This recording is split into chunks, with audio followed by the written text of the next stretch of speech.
Wir haben es damals dann fertiggebracht, zu schwimmen, uns in den Schatten der Kähne, die dann meistens sehr schimpften, die Bootsleute. Ne? Weil uns war klar, wir dürfen nicht hinten reinkommen. Ne?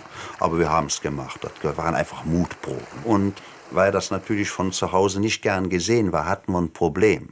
Zu der Zeit stank der Rhein, das könnt ihr euch gar nicht vorstellen. Und du konntest machen, was du wolltest, wenn du nach Hause kamst, dann roch im Nu das ganze Zimmer nach Rhein.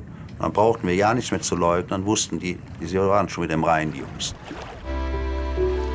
Die geheimnisvolle Welt am Fluss war auch Rolli Brinks Kinderparadies. Und das Abenteuerland seiner Kinder. Noch heute gibt es diese Familienställe am Rheinufer.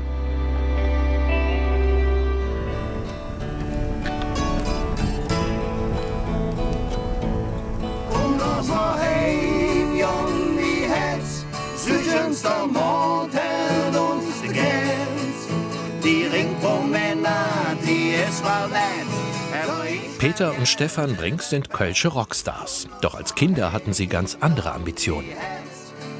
Peter und Stefan, die sind ja mit den Kajaks gefahren, ne? Und immer eifrig. Ne? Denen ist der Rhein was sehr Vertrautes gewesen. Ne?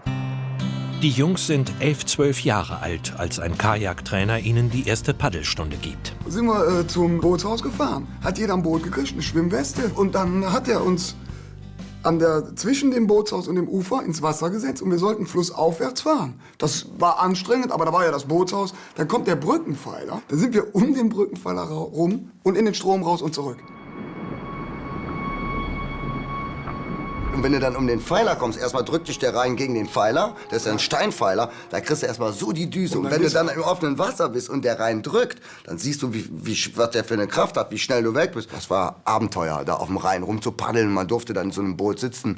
Man hatte zwar Schwimmweste an, aber da kannst du ja schnell absaufen. Ne? Und da haben wir dann am Anfang trainiert. Daher weiß ich auch, wie der schmeckt und riecht, der Rhein. Das ist sehr ekelhaft gewesen.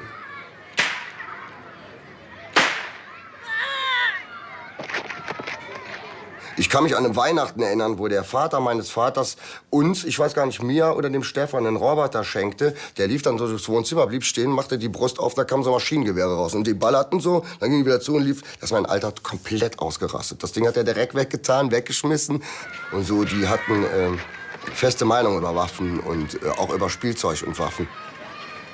Doch ein paar Wochen später werden die Waffen wieder herausgeholt. An Karneval ist es für kleine Jungs wie Peter und Stefan extrem wichtig, gut bewaffnet zu sein.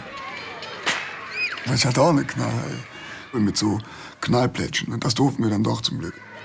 Da gab es immer 6er- und 12er-Ringe, die man so in die Trommeln reinlegte. Ne? Und ganz besonders geil war, wenn du einen 12-Schuss hattest und den dann noch irgendwie versuchst mit dem Bohrer so durchzubohren, dass vorne noch so ein bisschen Feuer rauskam, wenn man geschossen hatte. Wir haben schon gesagt gekriegt, dass die weißen Imperialisten dann schon den Indianern das Land weggenommen haben. In dem, was uns vermittelt worden ist. Zu Hause waren die Indianer ganz klar, wie soll man sagen, die waren im Recht. Ne? Ich wollte immer lieber Indianer werden. Ne? Doch selbst Pfeil und Bogen werden irgendwann langweilig. Beim Peter hat das früher aufgehört. Der Peter ist schon so ich meine, dass der Peter schon bevor der 10 war oder so, ist er dann lieber so Hippie oder irgendwas geworden, was die Mädchen dann interessanter fanden oder so. Die Kindheit im Westen. Über die Jahrzehnte hat sie sich verändert und sie wird sich weiter verändern. Das ist sicher.